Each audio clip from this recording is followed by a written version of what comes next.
semuanya, Pak Yanto, Pak Dudung, Kak E, Bu Riri, dan Dek Ruru. Sebelumnya perkenalkan, saya Rani, saya akan menjadi terapis yang mendampingi kalian hari ini. Tujuan kita bertemu agar masalah di keluarga ini bisa diselesaikan dengan baik supaya korban merasa aman dan nyaman dan semuanya menjadi lebih tenang. Ya, selamat siang juga Bu terapis. Terima kasih banyak karena sudah mau membantu permasalahan keluarga kami, Bu. Sebelum mulai, ada kesepakatan penting ya. Di ruangan ini semua boleh bicara jujur, nggak perlu takut. Apa yang dibicarakan di sini akan saya jaga rahasia, kecuali kalau ada yang membahayakan nyawa, saya harus bertindak demi keselamatan. Apakah kalian semua setuju? Saya setuju, Bu. Saya ingin keadaan ini cepat membaik. Saya juga setuju, yang penting adik kami aman. Kami setuju, Bu. Kami semua siap bekerja sama. Terima kasih atas kesediaannya, dan kamu Ruru, tolong dengarkan saya sebentar. Di sini kamu aman, gak ada lagi yang menyakiti kamu. Kamu boleh bicara atau diam dulu, semuanya boleh. Kamu merasa cukup aman duduk di sini? Iya, Bu. Saya merasa agak aman. Bagus sekali. Terima kasih sudah percaya. Kalau begitu, mari kita mulai ya. Saya mulai dari Bapak Yanto ya. Bapak sebagai kepala rumah tangga, boleh ceritain singkat nggak apa yang sebenarnya terjadi di rumah itu selama ini? Ini bermula dari sejak istri saya meninggal, Bu. Entah kenapa sejak ditinggal istri, saya merasa kesepian, Bu. Saya tidak bisa mengeluarkan hasrat terpendam saya, Bu. Jadi, dengan tidak sengajanya dan dengan khilafnya saya melakukan hal tersebut terhadap anak saya sendiri, Bu. Saya menyesal, Bu. Saya salah, Bu. Dan kejadian itu sudah saya lakukan bertahun-tahun namanya. Dan saya sangat malu, Bu. Saya sangat menyesal sekarang, Bu. Terima kasih sudah berani mengakuinya. Lalu ibu tinggal serumah. Apa yang ibu lihat? Saya sudah 2 tahun tinggal di sini, Bu. Saya sering melihat anak ini pendiam dan takut. Ketika ayahnya mendekat, dia selalu menjauh. Saya sebenarnya curiga, tapi takut menuduh juga. Saya paham perasaan ibu. Lalu Kak E, bagaimana kasus ini akhirnya bisa ketahuan? Saya dapat pesan dari 2 minggu yang lalu. Dia bilang dia takut dan sudah tidak tahan lagi. Saya langsung kabarin paman dan keluarga lain.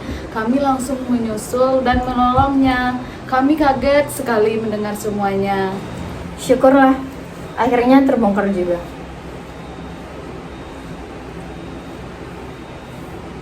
Lalu, menurut Pak Dudung, apa yang kurang dari keluarga besar ini? Kami terlalu percaya sama ayahnya, Bu. Kami pikir rumah adalah tempat nyaman dan aman untuk Dek Ruru. Ternyata kami salah dan kami terlambat mengetahuinya. Kami merasa sangat bersalah karena kurang mengawasi Dek Ruru. Sekarang, saya mau bertanya kepada kamu, Dek. Apa yang paling membuatmu takut selama tinggal di rumah itu? Setiap malam saya takut sekali, Bu. Ayah bilang kalau saya menolak, saya tidak punya rumah. Jadi saya selalu diberikan uang dan barang supaya saya bisa diam, Bu. Saya coba sekali menyembunyikan semuanya di rumah itu, Bu. Dek, dengarkan saya baik-baik ya.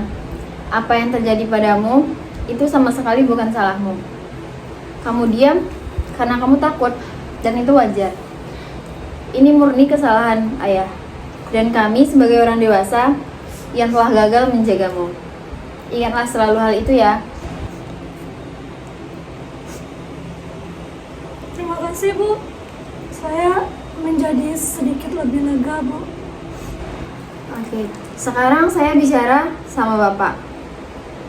Coba Bapak lihat anak Bapak ini. Lihat dia gemetar, ketakutan, dan sedih sekali. Apa perasaan Bapak saat melihat dia seperti ini?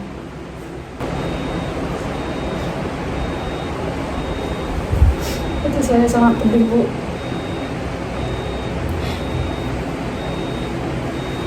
Saya sadar saya telah mencelakakan hidup ayah saya sendiri, Bu. Pedih sekali rasanya, Bu. Saya nggak sanggup melihatnya, Bu. Itu langkah awal yang bagus, Bapak. Mulai detik ini juga harus ada aturan tegas. Tidak boleh dilanggar oleh siapapun. Bapak dilarang keras berduaan dengan Dek Ruru. Tidak boleh mengancam dan tidak boleh kasih uang atau barang untuk diam. Tubuhnya miliknya dan dia berhak berkata tidak. Itu batas yang tidak boleh dilanggar selamanya. Saya mengerti, Bu. Saya sudah mengerti semuanya. Dan saya janji, Bu, saya tidak akan mencoba untuk mendekati Dek Ruru lagi, ataupun sekedar memberikan nafkah untuknya. Coba ucapkan langsung padanya, Pak. Ucapkan dengan sungguh-sungguh. Nak, Ruru, ayah minta maaf ya. Ayah janji tidak akan menyakiti Ruru lagi. Ayah akan menjaga jarak demi untuk keselamatan Ruru, demi untuk kebaikan Ruru. Maafkan ayah ya, Nak. Sekarang saya minta dukungan kalian semua ya. Ibu, kakak, paman, dan ayah. Apakah kalian bersedia mengawasi dan menjaganya? Saya bersedia, Bu. Saya akan selalu menjaga Ruru dan menemaninya dan akan selalu berada di dekatnya. Kakak juga siap, dan kapanpun adik boleh hubungi kakak kapan saja jika butuh ditemanin. Kami, keluarga besar, akan menjaganya. Dia adalah tanggung jawab kami mulai hari ini. Bagus sekali. Ini yang dibutuhkan oleh keluarga ini, kerjasama dan perlindungan untuk korban. Baik, mari kita rangkum sebentar ya. Masalah ini terjadi karena ayah kesepian lalu salah langkah. Hilangnya susah ibu membuat aturan di rumah jadi rusak. Batas antara ayah dan anak hilang, lalu kekerasan terjadi lama sekali. Tapi hari ini kita sudah berhasil. Kita sudah mengakui kesalahan, menegaskan batasan baru, dan sepakat saling menjaga. Sebagai tugas untuk kalian, sebagai pertemuan berikutnya, pertama, ayah harus benar-benar menjaga jarak aman. Kedua, ibu, kakak, dan paman seringlah bertanya kabar padanya. Ketiga, Dek Ruru, kamu boleh tulis semua apa perasaanmu di buku. Apa yang kamu rasakan boleh tulis di buku. Tulis saja apa yang kamu mau. Itu sangat membantu. Sekarang, bolehkah masing-masing bicara satu kalimat sebelum kita menyelesaikan sesi terapi kita pada hari ini? Saya akan berubah dan akan menerima segala risikonya. Asalkan hidup Ruru tenang. Kamu tenang saja, Nak. Ibu akan selalu menjagamu dan menemanimu. Kamu sudah hebat sekali berani bicara begini. Jangan takut lagi ya. Kamu tidak sendirian lagi, Nak. Seluruh keluarga besar ada di belakang kamu sekarang. Terima kasih untuk semuanya. Terima kasih Bu terapis. Terima kasih Ibu, KE, Paman yang selalu dukung aku. Beban di hati aku sekarang rasanya sudah mulai berkurang. Itu hal yang sangat indah untuk saya dengar. Terima kasih semuanya sudah mau terbuka hati. Kita akan bertemu lagi minggu depan. Sesi terapi hari ini cukup sampai di sini. Sampai jumpa.